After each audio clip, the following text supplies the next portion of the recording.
Hello everyone and welcome back to Sendix Weather channel. Today we are looking at the latest from the midday set of runs, as well as having a comprehensive look at the potential of a quite stormy pattern, unsettled spell over the weekend into the early part of next week.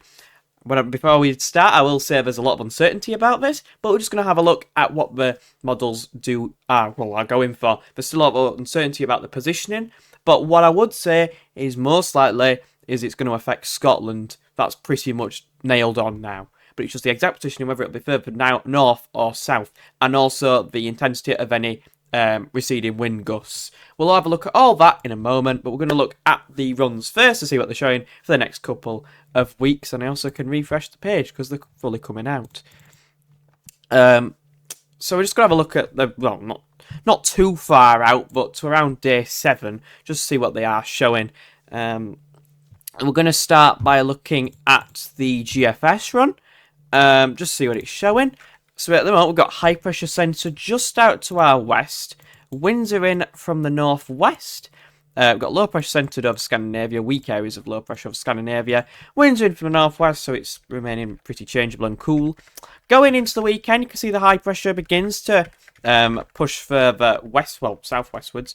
So we bring in that area of low pressure. GFS, you'll notice, doesn't really develop it that much on Monday.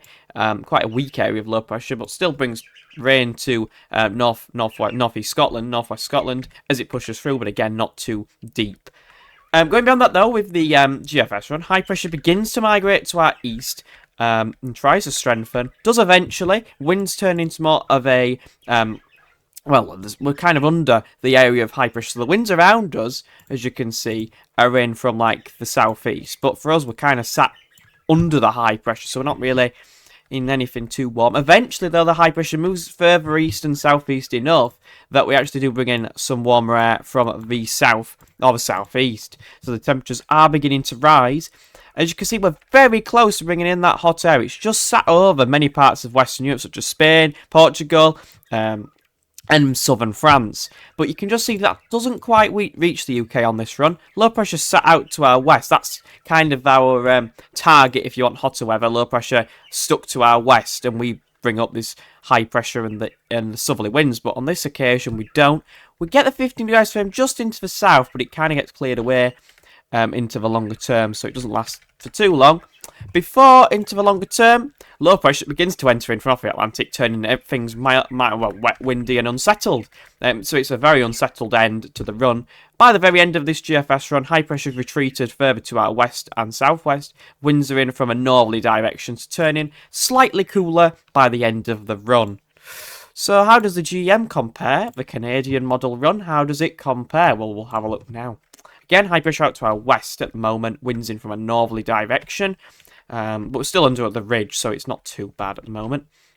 Going into the other part of next week, so the area of low pressure moves through a lot more intense and deeper. Low pressure area of low pressure with the GEM 986 millibars at the core. Pretty strong wind gust possible with that.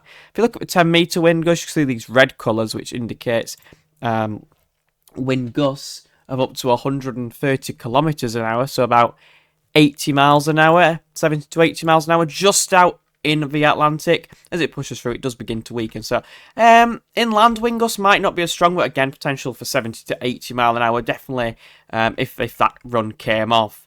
I do expect it will develop more than the GFS, definitely, should.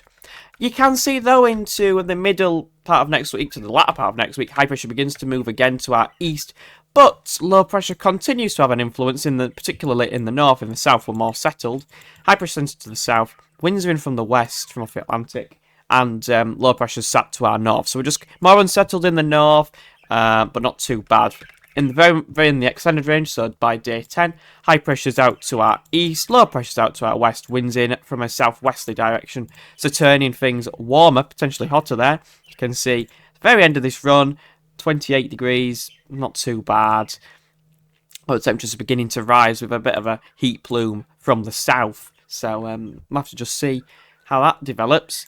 We've also got the ECM run, but that's only out to day 6. Again, high pressure out to our west, winds in from off the Atlantic. That area of low pressure a lot less developed than GEM, but more developed than GFS. Going through northern Scotland, it does kind of look like that now, to be honest.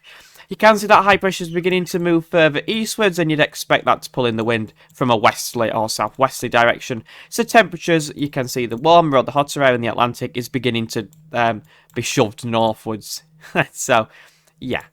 If we look at the ensemble runs for the next week or so, next couple of weeks, the GFS ensembles show a trend of below average temperatures for the next week before we return to widely above average temperatures. Can see a bit of a spike there, maybe like a quick heat spike, heat wave, I don't know, around the 8th of August is possible, but plausible, but not really likely. It might be like a one-day heat spike, and only the south really sees it to its full potential. In the longer term, though, we do seem to remain above average. Again, there's still quite a few warmer, hot outliers, but again, they're outliers. How much can they be relied upon, especially in the longer term?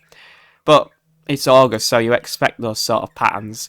If we look at the ECM midnight run, for the ensembles, you can see very similar pattern again, around to slightly below average for the next week. Before temperatures may rise to above average, largely above average, about 3 to 4 degrees above average between the 8th and the 10th, before things do recover to around to slightly above average in the longer term. Now we're going to look at what the UKV run is suggesting for the storm. We'll have a look at the precipitation as well for the next few days. There has been some quite big thunderstorms in the south, particularly around the Brighton, Hove and Hastings area. I've seen a few pictures. There's been some quite intense thunderstorms around there. See like a line of convective showers on the south coast there, just in that frame. But as we go, I didn't even show it, but there you go. My camera's too zoomed in. There you go. Should be able to see it now. Perfect. Right, I'll show you now. Sorry about that. You can see the line of convective showers along the south coast. They're beginning to recede southwards into the sea, and then they dissipate. But you can see plenty of showers around through the early hours of Friday. Could be heavy in places, but again, they're quite sporadic, hit and miss showers. Not too many of them around, really.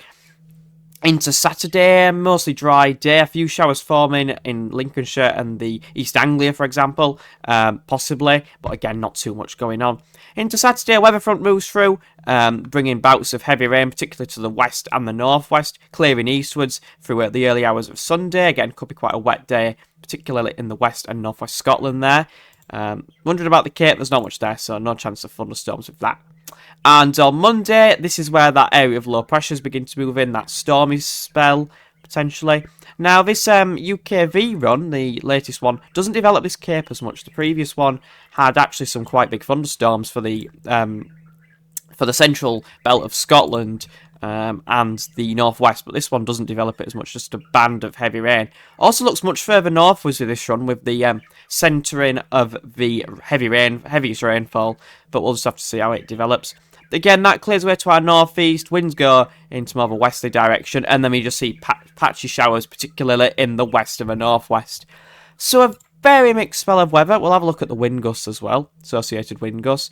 So you can see this UKV one doesn't develop it as much, so max speed of 50 miles an hour in the Atlantic, just out in the Atlantic, 40 miles an hour in the Irish Sea. The previous run was showing about 70 miles an hour, so definitely a bit of a change. Oh, that's the wind mean, 1 minute. Wind gust, there you go. Gonna say, I'm looking at the wrong map there.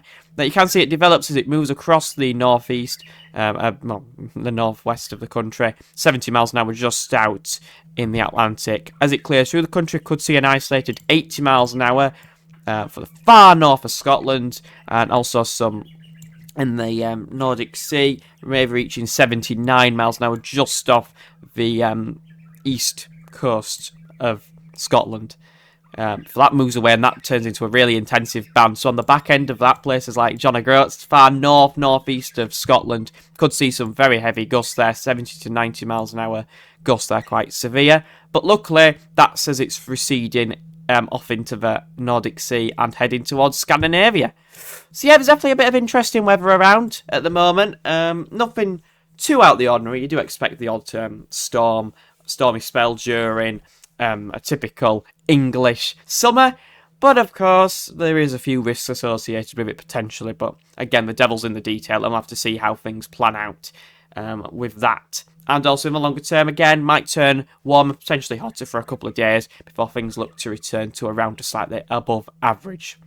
Thank you all very much for watching today's video. If you did enjoy, consider leaving a like and subscribing to the channel. I do appreciate your continued support, and I'll see you all in the next one.